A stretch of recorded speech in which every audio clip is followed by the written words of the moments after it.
नमस्कार दर्शकहरू, कार्यक्रम हाम्रो सरोकारको आजको श्रृङ्खलामा हार्दिक स्वागत छ। म अभिलाषा कार्की। राष्ट्रिय जनगणना 2078 अनुसार देशको कुल जनसङ्ख्याको 42% हिस्सा युवाले ओगटेको छ। तर पनि युवालाई राज्यले देशको सम्पत्तिको रूपमा कहिले हेरेको छैन। देश विकासमा उनीहरूको ऊर्जा र सृजनशीलतालाई निकै न्यून रूपमा प्रयोग गरेको पाइन्छ। राष्ट्रिय युवा नीति 2066 ले 16 देखि 25 वर्ष उमेर समूहलाई युवा भनी परिभाषित गरिए तापनि युवाका विषयमा राज्यसँग स्पष्ट नीति, कार्यक्रम र इच्छा शक्तिको अभाव छ, जसले गर्दा राष्ट्रको महत्त्वपूर्ण मानव स्रोत भएर पनि आर्थिक, सामाजिक, सांस्कृतिक लगायत राज्यका हरेक क्षेत्रमा युवाको सहभागिता र भूमिका सङ्कुचित भइरहेको छ। आजको कार्यक्रममा हामी सिभिक र डेमोक्रेटिक स्पेसमा युवाहरूको भूमिका र सहभागिता लगायतका विषयमा केन्द्रित रहेर तयार पारिएका सामग्री प्रस्तुत गर्नेछौँ। दर्शकहरू, आफ्नै देशमा गुणस्तरीय शिक्षा र रोजगारका अवसर सहितको उज्जवल भविष्य निर्माण गर्न सरकार तथा अन्य सम्बन्धित पक्षले आवश्यक वातावरण सिर्जना गर्न सके दैनिक रूपमा शिक्षा र रोजगारी जस्ता सपना र लक्ष्य लिएर युवाहरू पक्कै विदेशिनु पर्ने थिएन। हाल वैदेशिक रोजगारीमा सरकारको अनुमति लिएर जाने युवाहरूको सङ्ख्या करिब 40 लाख बढी छन्। त्यसबाहेक अवैध रूपमा जानेको सङ्ख्या पनि त्यति नै भएको अनुमान गरिन्छ। दैनिक औसत 2000 युवा विदेशिनी गरेका छन्। विदेशिएका युवाले पठाएको रेमिटेन्सले मुलुकको अर्थतन्त्र धानेको छ।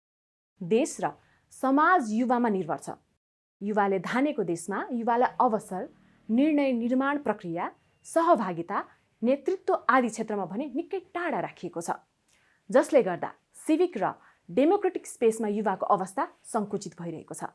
एक रिपोर्ट। युवा पुस्ताको निरन्तरको दबाव र मागका कारण राष्ट्रिय युवा नीति ल्याउन सरकार बाध्य भए पनि नीतिमा लेखिएका कुराहरू पूरा गर्न सरकार उदासीन देखिन्छ।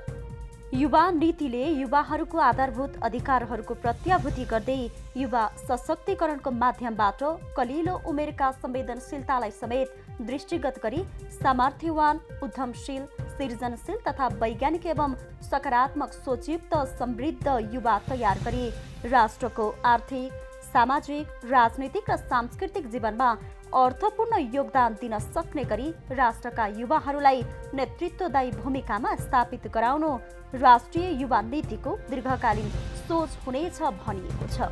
राज्यका हरेक अङ्ग र निकायमा युवाहरूको सार्थक सहभागिता, क्षमता र नेतृत्व विकासको माध्यमबाट युवाहरूलाई राष्ट्रिय विकासको मूलधारमा समाहित गर्दै समृद्ध, आधुनिक र न्यायपूर्ण नेपाल निर्माण गर्न युवाहरूको भूमिका र तिनीहरूमा रहेको अन्तर्निहित क्षमतालाई गुणात्मक बनाउने प्रमुख लक्ष्य राष्ट्रिय युवा नीतिले लिएको छ। नीति अनुसारको व्यावहारिक पक्ष भने शून्य नै देखिन्छ। युवाको लेन्सबाट हेर्दा चाहिँ सबैभन्दा पहिला भनेको चाहिँ युवालाई हामीले योजनाहरू बनाउँदै गर्दा कहाँ समावेश गरियो, के युवाका लागि बनाएका योजनाहरू जति पनि छन् के वास्तविक युवासँग पुगेका छन् त? त्यो पहिलो प्रश्न हो। हामीले जति पनि कार्यक्रमहरू बनाएका छौँ अहिलेसम्म, रिसेन्टली बजेटहरू आएको छ, अब देशभित्रै चाहिँ रोजगारहरू, अवसरहरू सिर्जना गर्नुपर्छ भनेर भनेका छौँ। हो, त्यो घोषणा गर्दै गर्दा, त्यो कुरा बजेटमा उल्लेख गर्दै गर्दा हामीले होमवर्क चाहिँ कति गऱ्यौँ त? युथसँग कति टाइम स्पेन्ड गऱ्यौँ हामीले? युथका कुराहरू बुझ्नका लागि युथसँगै बस्नु पऱ्यो नि त, होइन? हो, अहिले सदनमा अथवा स्थानीय तहमा चाहिँ नोटिस हुने गरी युवाका प्रतिनिधित्व भएको छ। हामी त्यो कुरालाई चाहिँ उपलब्धि नै मान्छौँ। तर फेरि पनि के युवाको प्रतिनिधित्व औपचारिकतामा सीमित छ अथवा अर्थपूर्ण छ भन्ने कुरा चाहिँ मुख्य प्रश्न हो। सो युवाको प्रतिनिधित्व जबसम्म अर्थपूर्ण हुँदैन, योजना निर्माण गर्ने बेलामा, नीति नियम बनाउने कुरामा र त्यसलाई कार्यान्वयन गर्ने कुरामा, यी तीनवटै कुरामा जबसम्म चाहिँ युवाको प्रतिनिधित्व अर्थपूर्ण हुँदैन, तबसम्म चाहिँ हामी सिभिक स्पेस र युथको कुरा गरिराख्दा चाहिँ फेरि पनि हामी चाहिँ यो कुरा चाहिँ रिजल्ट ओरिएन्टेड हुन सक्छौँ मलाई लाग्दैन। तसर्थ नागरिकका हक र अधिकार स्थापित गर्नका लागि, नागरिक अभियानहरू सञ्चालन गर्नका लागि, युवालाई देशभित्रै स्वरोजगार र अवसरहरू चाहिँ दिनका लागि यी तीनवटा कुरामा चाहिँ युवालाई सामेल गराउनुपर्छ, युवालाई चाहिँ हिस्सेदार बनाउनुपर्छ भन्छु म चाहिँ। सरकारले अवसर, क्षमता, अभिवृद्धि आदि युवाका सवालमा कार्य गर्न युवा तथा खेलकुद मन्त्रालय निर्माण गरेको छ। केन्द्रमा युवा परिषद तथा प्रदेश र स्थानीय तहमा पनि युवा परिषदको संरचनाहरू विस्तार भएका छन्। राष्ट्रिय युवा नीति कार्यान्वयनमा छ। संविधानले पनि युवाका विभिन्न सवालहरू सम्बोधन गरेको छ। यसबाहेक कानुनी रूपमा पनि युवाका विषयमा थुप्रै अधिकारका विषयहरू समेटिएका छन्। तर यी विभिन्न संवैधानिक, कानुनी तथा संरचनागत व्यवस्थाका बावजुद देशमा युवा पुस्ताको निर्णायक र नेतृत्वदायी भूमिका निर्माण हुन सकेको छैन। जति पनि पोलिसी मेकानिजमहरू बनाएको छ त्यो मेकानिजमहरू बन्दाखेरि चाहिँ युथहरूको आफ्नै एक्टिभ पार्टिसिपेसन थियो कि थिएन। उहाँहरूले नै डिमान्ड गरिसकेपछि, उहाँहरूको प्रब्लमलाई सुनाइसकेपछि त्यसलाई मिटिगेट गर्नको लागि चाहिँ त्यो लेभलको पोलिसिजहरू बनायो हो कि होइन भन्ने एउटा छ भने, अर्को चाहिँ बनेर मात्रै पुगेन। किनभने नेपाल त अभियसली पोलिसीहरू, मेकानिजमहरू बनाउने क्रममा त one of the best countries भनेर चिनिन्छ। तर इम्प्लिमेन्ट गरिराख्दाखेरि चाहिँ त्यो इम्प्लिमेन्टेसनमा, किनभने प्लानिङमा मात्रै नभइकन इम्प्लिमेन्टेसन र मोनिटरिङ मेकानिजमसम्म पनि युथहरूको इन्भल्भमेन्ट छ कि छैन, उहाँले कतिको त्यसलाई ओनरसिप फिल गर्नु भएको छ कि छैन भन्ने हिसाबले चाहिँ एकदमै म्याटर गर्छ। युवाका आधारभूत अधिकार, शिक्षा, स्वास्थ्य, सामाजिक सुरक्षा, रोजगारी, युवा सशक्तिकरण तथा नेतृत्व विकास, सहभागिता तथा परिचालन, लागू पदार्थ दुर्व्यसन नियन्त्रण, मानव तस्करी तथा मानव बेचबिखन नियन्त्रण, दिगो विकासका युवा सहभागिता, सूचना प्रविधिमा युवाको पहुँच लगायतका विभिन्न मुद्दामा युवाहरूको सहभागिता अहिले पनि निकै खुम्चिएको छ। युवाको वृत्ति विकास र सशक्तिकरणका लागि स्थानीयदेखि सङ्घीय सरकारलाई खबरदारी गर्न जरुरी छ। निर्वाचनको समयमा युवाका विषयमा धेरै बहसहरू हुने गर्छन्। राजनीतिक दलहरूका घोषणा पत्रमा युवाका मुद्दाहरू समावेश हुने गरेका छन्। युवा मतदाताहरूसँग दलहरूले विभिन्न प्रकारका प्रतिबद्धता पनि जाहेर गर्ने गरेका छन्। तर निर्वाचन पश्चात युवा र युवासँग गरिएका प्रतिबद्धता त्यसै सेलाउने गरेका छन्। केही यस्तो पालिकाहरू पनि छन् जहाँ यदि तपाईँले सुन्नुहोस् न हामी युवा यो एउटा कार्यक्रम गर्न चाहन्छौँ है भन्न जाँदाखेरि उहाँहरूलाई प्रश्न गरिन्छ कि तपाईँहरूसँग तपाईँहरूको स्किल के छ, तपाईँहरूले यस्तो यो भनेको रेलेभेन्ट छैन होइन। जस्तै एसआरएचआरमै यदि युवा युथ लेड एसआरएचआर के इनिसिएटिभ छ भनेपछि तपाईँहरूको अनुभव नै के छ, तपाईँहरूले के गर्न खोज्दै हुनुहुन्छ, यहाँ तपाईँहरूले भ्रम फैलाउनुहुन्छ भन्ने खालको उहाँहरूलाई नै दोहोरो प्रश्न गरिन्छ क्या। अनि त्यहाँ गर्दा त्यो डिस्करेज भइ नै रहेछ। अब यसमा अब माथिबाट नै प्रदेश सरकारले नै बढी एक्टिभ भएर एउटा कमन पोलिसी, एउटा कमन मोनिटरिङ मेकानिजम नै निर्माण गर्न सकिन्छ कि जसमा चाहिँ युवाको चाहिँ सहभागिता मात्र होइन, अर्थपूर्ण सहभागिता पनि इन्स्योर गर्ने केही मेकानिजम राख्न सकिन्छ कि। रोजगारीका अवसर, नेतृत्व तहमा युवा सहभागिता तथा युवा मैत्री नीति कार्यक्रमले सार्थकता पाउन सकेका छैनन्। युवाका मुद्दामा राजनैतिक नेतृत्व इमान्दार नहुँदा राज्यका हरेक तह र निकायमा उनीहरूको सहभागिता खुम्चिरहेको छ। संविधानमा धेरै कुराहरू लेखेका छन् हाम्रो नेपालको संविधान हेर्ने, तर सबै कुराहरू लागू भएका छन् अथवा पाएका छन्। जस्तो हेर्ने भने नेपालको संविधानदेखि लिएर राष्ट्रिय युवा नीतिमा धेरै कुराहरू चाहिँ भनिएको छ होइन। जस्तो केन्द्रमा राष्ट्रिय युवा परिषद छ, प्रदेशमा प्रदेश युवा परिषद छ, केही स्थानीय तहमा स्थानीय युवा परिषद छन्। तर त्यो स्थानीय युवा परिषद जहाँ जहाँ छन् त्यहाँका युवाहरू केही युवा अधिकार यो युवा नीतिको बारेमा केही जानकार छन् होइन। तर सबै जति 753वटा स्थानीय तहमा चाहिँ एउटा स्थानीय युवा परिषद हुन पर्ने थियो, युवा परिषदका राष्ट्रिय युवा नीति अनुसार त्यो भनिएको छैन, तर त्यो हुन सकिरहेको छैन। दलहरूले युवालाई स्वार्थ पूर्तिको माध्यम मात्रै बनाएका छन्, जसले गर्दा नीति निर्माण तहमा युवाहरूको सहभागिता आज पनि टिठलाग्दो छ।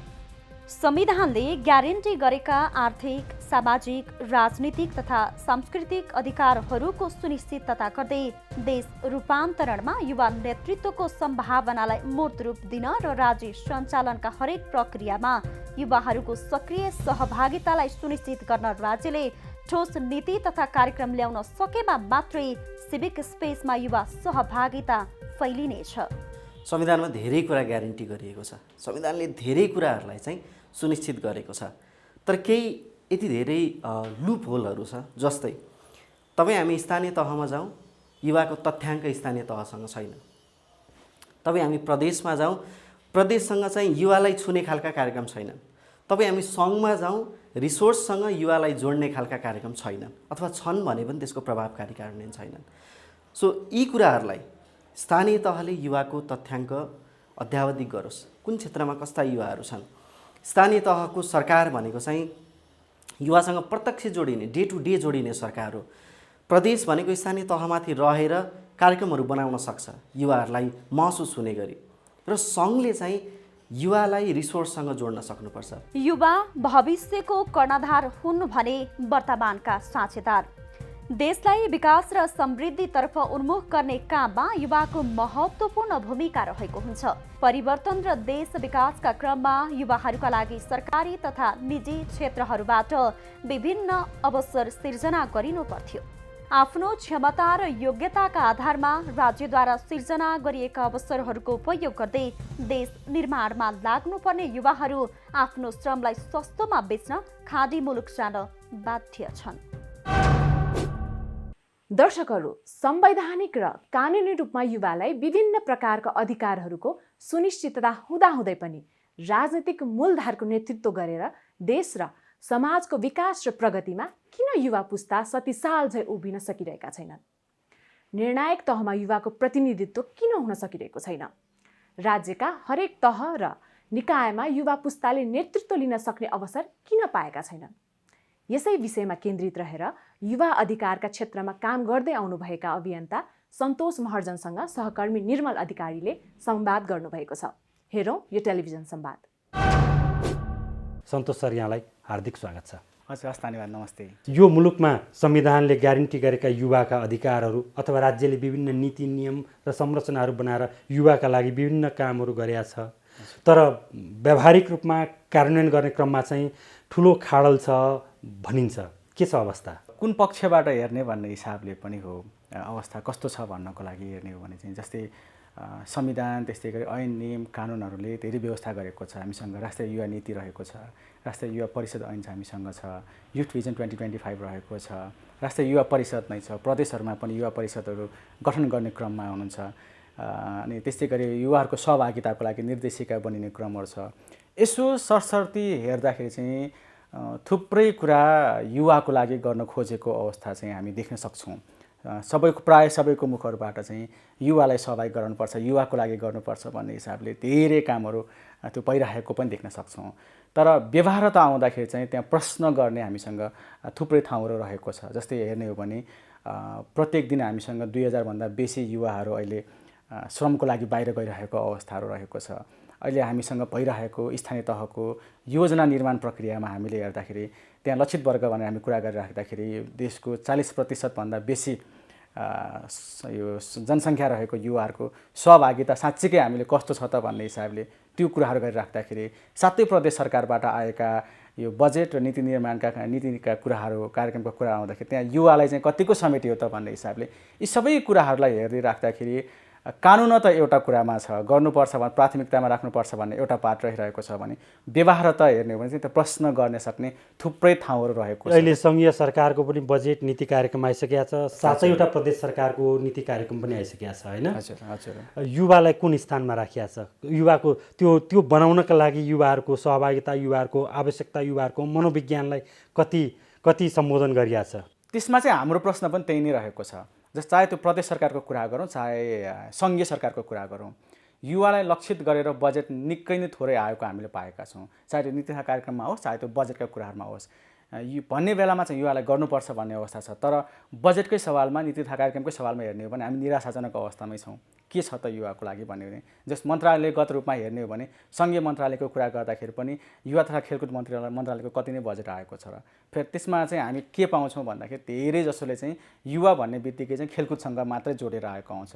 खेलकुदमा राखेपछि युवाहरूको लागि पुगिहाल्यो भन्ने हिसाबले आइरहेको छ। त्यसले गर्दाखेरि सुधार गर्नुपर्ने थुप्रै ठाउँहरू चाहिँ हामीले पाउँछौँ। वडादेखि पालिका हुँदै प्रदेश सरकारसम्म पनि जस्तो सरकारले बनाउने नीति योजना कार्यक्रम हुन्छ नि, जो युवाका लागि भनेर बन्छन्, तर त्यहाँ युवाको सहभागिता हुँदैन। युवाको सहभागिता बिना योजनाहरू बन्ने गर्छन्। यसरी स्वयं युवाहरूको सहभागिता बिना बन्ने योजनाले, नीतिले, कार्यक्रमले युवाको आवश्यकता सम्बोधन गर्ला? छोटो उत्तरमा भन्नुपर्दाखेरि सक्दैन, किनकि मलाई के चाहिन्छ भन्ने कुरा त त्यो स्वयं मलाई थाहा छ नि त। मेरो आवश्यकताहरू, मेरो चाहनाहरू के छन्, मलाई के भयो भने राम्रो हुन्छ भन्ने कुरा त त्यो त्यो म बाहेक कसलाई थाहा होला त्यो तपाईँलाई पनि थाहा हुँदैन, मेरो लागि मेरो छिमेकलाई पनि थाहा हुँदैन, मेरो परिवारलाई पनि थाहा हुँदैन। मेरो लागि काम गर्दै हुनुहुन्छ भने मेरो सहभागिताको त्यहाँ लागि आवश्यकता भयो। जस्तै हामीले कुरा गर्ने जसको सरोकार उसको सहभागिताको कुरा हो नि त नि। त्यसले हेर्दाखेरि उसको सहभागिता बिना गरिने जुनसुकै कार्यक्रमहरू होस् उसको हितको लागि चाहिँ माने अरूले अनुमान चाहिँ गर्न सकिने भयो, तर उसको लागि नै प्रत्यक्ष हित हुने गरी चाहिँ हामी गर्न सक्दैनौँ। फेरि हामी युवाको कुरा गरिराख्दाखेरि राष्ट्रिय युवा नीतिले 16 देखि 40 वर्षसम्मका एउटा ठुलो उमेर बास्केटलाई चाहिँ हामी युवा भनिरहेका छौँ। सहभागी गरिराख्दाखेरि पनि त्यो वयस्क युवा भन्छौँ नि, आज हामी 35-40 वर्ष उमेरसम्मका युवाहरूको चाहिँ धेरै सहभागिता रहेको पाइन्छ गराउँदै पर्दाखेरि पनि। तर त्यसले गर्दाखेरि जो अहिले भर्खरै हुर्कँदै गएका युवाहरू छन् 16 देखि 24 वर्षसम्म उमेरका युवाहरूलाई हामी हेर्ने हो भने उनीहरूको सहभागिता अझ नगण्य रूपमा नै पाइन्छ। त्यसले गर्दाखेरि यो उमेर समूहका युवाहरूलाई चाहिँ एउटा के पनि समस्या भइरहेको छ भन्दाखेरि साँच्चैकै हाम्रो लागि काम भइरहेको छ त्यो सेन्स अफ ओनरसिप नै आइरहेको छैन कि। अनि चाहे त्यो राज्यप्रति भनौँ चाहे त्यो व्यवस्थाप्रति भनौँ, मेरो लागि खोइ त मेरो लागि के काम गर्यो त त्यसो भए भन्ने त्यो सेन्स अफ ओनरसिप हामी निकै नै कम पाउँछौँ। तपाईँ यो सेक्टरको विषयविज्ञ हुनुहुन्छ है। यो देशको मूल कानुनले युवाका अधिकारहरू ग्यारेन्टी गरेको छ। राष्ट्रिय युवा नीति छ, युवा मन्त्रालय छ, युवा परिषद छ र त्यो परिषदको संरचना पालिका स्तरसम्म छ र अरू विभिन्न कानुनमा पनि युवाका अधिकारहरू ग्यारेन्टी गरिएको छ। यति धेरै संरचना र कानुनी व्यवस्था संवैधानिक व्यवस्था हुँदाहुँदै दैनिक 2000 भन्दा बढी युवा आफ्नो श्रम बेच्नका लागि खाडीमा जानुपर्ने अवस्था किन आयो? कानुन नियमहरूलाई चाहिँ व्यवहारमा उतार्न सकिरहेको अवस्था छैन। मैले भर्खरै पनि भने युवाहरूमा यो सरकार मेरो हो भन्ने कुरा सेन्स अफ ओनरसिपै आउन सकिरहेको छैन। एउटा कुरा हेर्ने हो जस्तै युथ भिजन हामी 2025 हेर्ने हो भने राष्ट्रिय युवा नीति पनि हेर्ने हो भने युवाहरूलाई चाहिँ एउटा उद्यमीको रूपमा विकास गराउने भन्ने कुरा त्यहाँ मजाले जोडिएको छ। चाहे जुनसुकै कुरा सरकारको कुराहरू पनि हेरौँ उद्यमशीलतामा उहाँहरूले फोकस गर्न खोजिराख्नु भएको छ। तर व्यवहारता आउँदाखेरि त्यो कुरा साँच्चैकै अहिलेका युवामा पुग्न सकेको छ त? हामी 12 क्लास पछि पढिसकेपछि युवाहरूको पहिलो सोच के आउँछ भन्दाखेरि विदेश जाने कुरा आउँछ। अहिले एसई पछि नै कहाँ जाने भन्दाखेरि विदेश जाने सोचहरू आइसकेको छ। त्यसो भए सबैजनाले चाहिँ युवालाई प्राथमिकतामा राखिरहेको छ भने युवाको लागि स्थानीय सरकारले के गर्न सक्यौँ, युवाको लागि चाहिँ हामीले प्रदेश सरकारले के गर्न सक्यो, युवाको लागि सङ्घीय सरकारले के गर्न सक्यो, यो तिनैवटा पक्षलाई हेरिराख्दाखेरि मैले फेरि पनि भने युवाको सेन्स अफ ओनरसिप मैले यो देशमा बसेर के गर्नुपर्छ भन्ने भावना किन विकसित हुन सकेको छैन भन्दाखेरि सरकार आफ्नै तहबाट गइरहेको छ, युवाहरू आफ्नै तहबाट गइरहेको छ।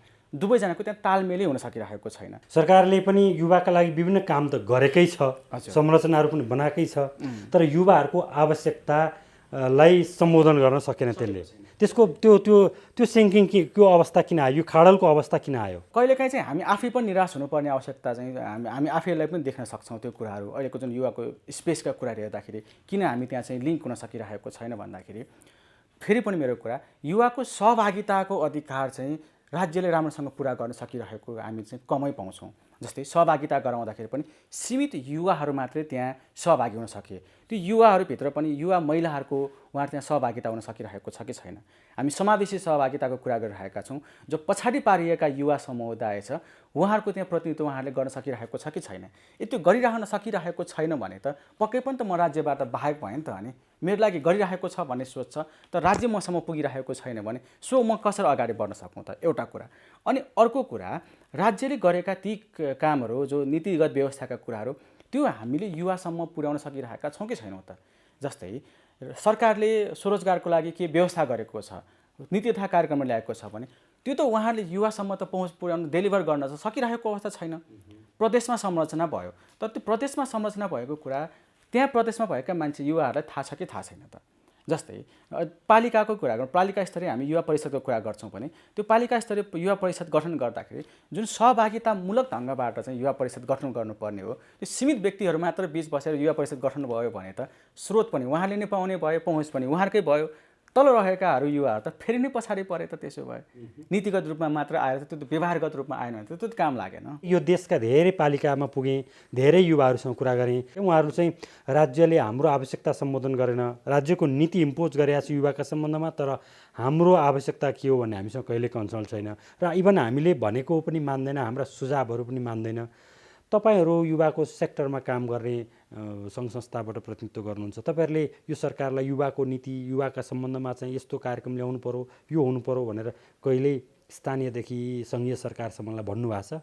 अहिले चाहिँ हामीले हामी जस्तै अरू युवा साथीहरूसँग चाहिँ के गरिरहेका छौँ भने जुन यो युवाहरूको चाहिँ यो सहभागिताको लागि जुन गाइडलाइन आएको छ युवा सहभागिताको स्थानीय लोकल लेभल प्लानिङ प्रोसेसमा चाहिँ गाइडलाइन आएको छ भने त्यो गाइडलाइन इन्डोर्स गर्नको लागि हामीले चाहिँ राष्ट्रिय युवा परिषददेखि चाहिँ हामी तल्लो तहसम्म यसले फोकस गरिरहेको अवस्था छ। कस्तो गाइडलाइन्स आएको छ यो कार्यक्रम मार्फत भनिदिनु त हामी लोकल लेभल प्लानिङ प्रोसेसमा चाहिँ युवाहरूको सहभागिता जस्तै चाहिँ पहिला बाल भेला गरेर बालबालिकाको सहभागिताको हामी कुरा गर्थ्यौँ भने अहिले पछाडि पारिएको युवाहरूको सहभागिताको लागि चाहिँ सहभागिता सुनिश्चित गर्नको लागि चाहिँ त्यो एउटा गाइडलाइन पनि आएको छ, नेसनल युथ काउन्सिलबाट आएको छ त्यो गाइडलाइनहरू चाहिँ।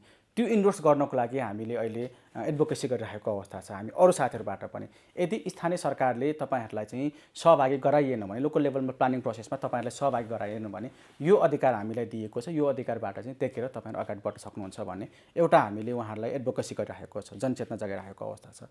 सँगै चाहिँ अहिले हामी राष्ट्रिय युवा परिषदसँग नै मिलेर अनि प्रदेशको सामाजिक विकास मन्त्रालय र प्रादेशिक युवा परिषदसँग मिलेर चाहिँ हामी प्रदेशको युवा महोत्सव र नीति सम्वादहरू हामीले गरिरहेको अवस्था छौँ, जहाँ चाहिँ प्रदेशभरिका युवाहरूलाई राखेर प्रदेशमा युवाहरूको अवस्था के छ त, अब गर्नुपर्ने कामहरू के छ त युवाहरूको भन्ने बारेमा हामीले छलफलहरूबाट आएका घोषणापत्रहरूलाई टेकेर चाहिँ हामी अगाडि बढिरहेको अवस्था छ गर्नुहोस् भन्ने हिसाबले। सँगै चाहिँ अहिले हामीले के पनि गरिरहेका छौँ भने यो युवा तथा खेलकुद मन्त्रालय राष्ट्रिय युवा नीति परिमार्जन गर्नको लागि सुझाव सङ्कलन गरिरहेको अवस्था छ।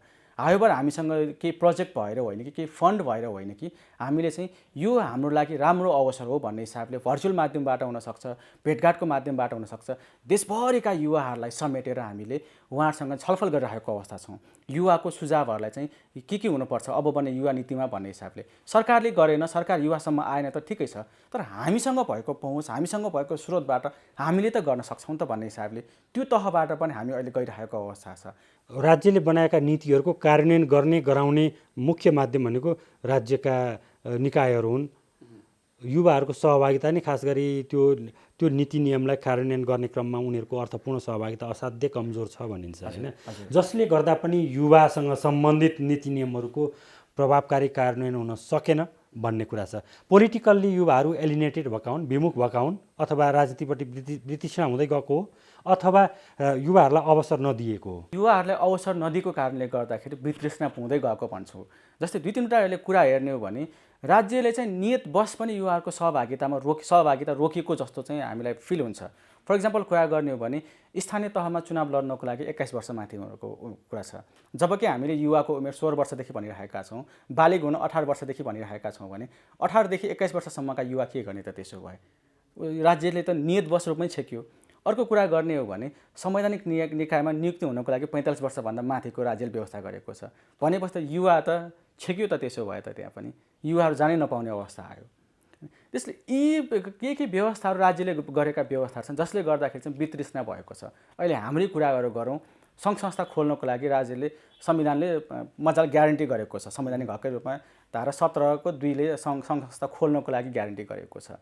तर सङ्घ संस्था खोल्नको लागि जुन स्टेप्सहरू पार गर्नुपर्छ त्यो खोल्नुभन्दा पहिले नै नखोल्ने अवस्था पुग्न सक्ने अवस्था पुग्छन् युवाहरूको। डेमोक्रेटिक स्पेसको कुरा त्यहीँनिर हेर्नु भने अब सङ्घ संस्था रिन्यू गर्नको लागि त्यत्तिकै त्यहाँनिर बाधा अवरोधहरू पुर्याइदिएको छ, जसले गर्दाखेरि मान्छेमा चाहिँ त्यो वृत्तितृष्णा आउनको लागि हामीले कुरा गर्छ। अर्को तपाईँहरूसँग कुरा गर्दाखेरि युथ मुभमेन्टहरूलाई पनि अहिले खुम्च्याउँदै गएको चाहिँ हामी पाउँछौँ। कसरी फर इक्जाम्पल कुरा गर्ने हो भने अलिक हामी चाहिँ अर्गनाइज हुन्छौँ, हामीसँग युवा समूह छ, तर खुला रूपमा हामीले काम गर्नु पर्यो, कसैसँग मिलेर काम गर्नु पर्यो भने चाहिँ हामीलाई के छेकबार लगाइएको छ भन्दाखेरि तपाईँको संस्था दर्ता छ कि छैन त?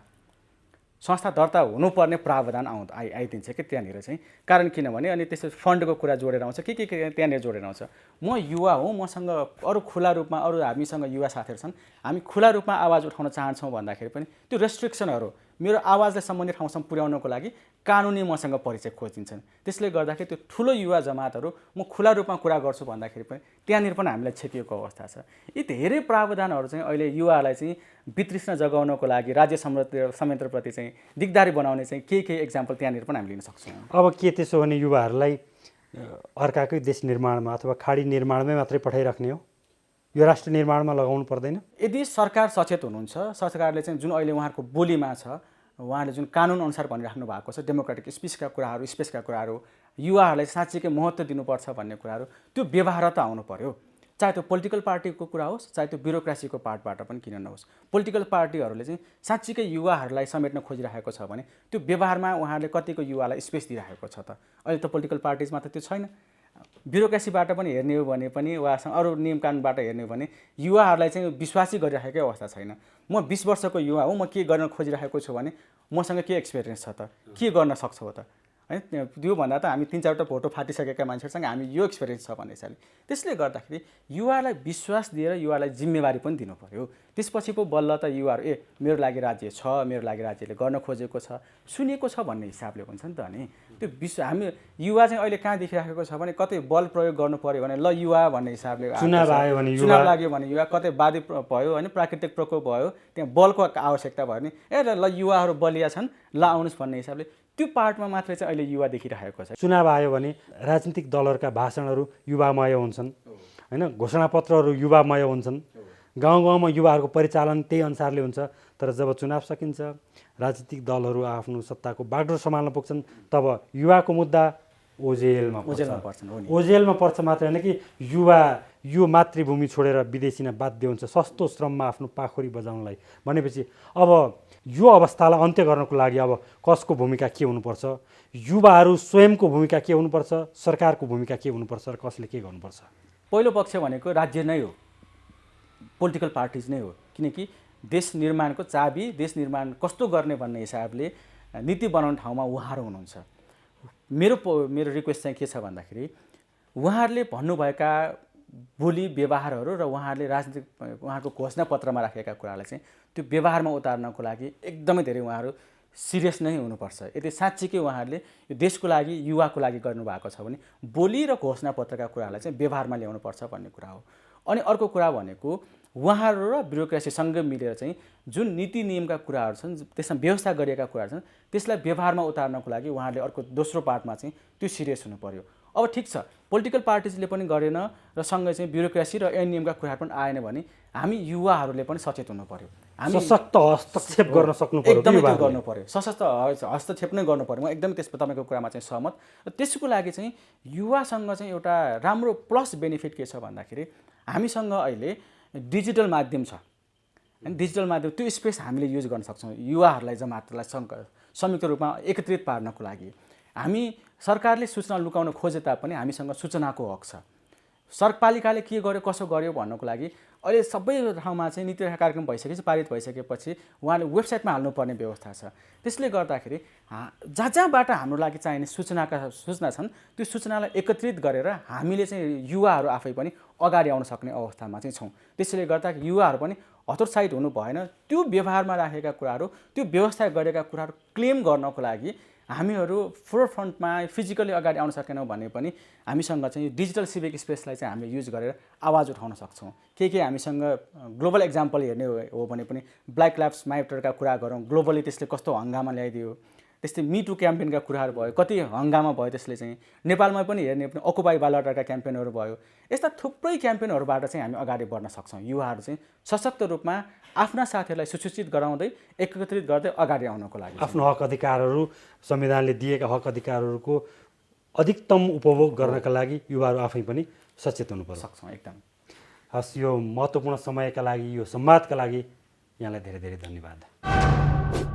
दर्शकहरू, युवा जागरुक र परिवर्तनको संवाहक मानिए पनि युवा पुस्तामा पनि केही समस्याहरू छन् जसलाई क्षेत्रगत रूपमा सम्बोधन गर्नुपर्छ। युवा पुस्तालाई किशोर किशोरी अवस्थादेखि नै नेतृत्व र क्षमता विकास गराएर राज्यको नीति निर्माणमा उनीहरूलाई संलग्न गराउन सके युवाका समस्याहरू केही हदसम्म समाधान हुने थिए। युवा राष्ट्र र समाज निर्माणका संवाहक हुन्। आफूमा भएको ऊर्जा तथा सृजनशीलतालाई समाज र राष्ट्र निर्माणका क्षेत्रमा लगाउनु आवश्यक छ। यसका लागि परिवार, समाज र राष्ट्रको साथ र सहयोगको आवश्यकता पर्दछ। युवाको सोच, विचार र दृष्टिकोणलाई रचनात्मक ढङ्गले समर्थन र मार्गदर्शन गर्नु राष्ट्रको दायित्व हो। स्थानीय सरकारदेखि सङ्घीय सरकारसम्म योजना निर्माण गर्दा, नीति कार्यक्रम बनाउँदा वा कार्यान्वयन गर्दा युवाको सहभागिता अनिवार्य गर्न सके युवाका धेरै समस्याहरू आफै समाधान हुनेछन्। हस् त, कार्यक्रम हाम्रो सरोकारको आजको श्रृङ्खला यहीँ सक्छौँ। अर्को एपिसोडमा नयाँ प्रसङ्गसहित उपस्थित हुनेछौँ।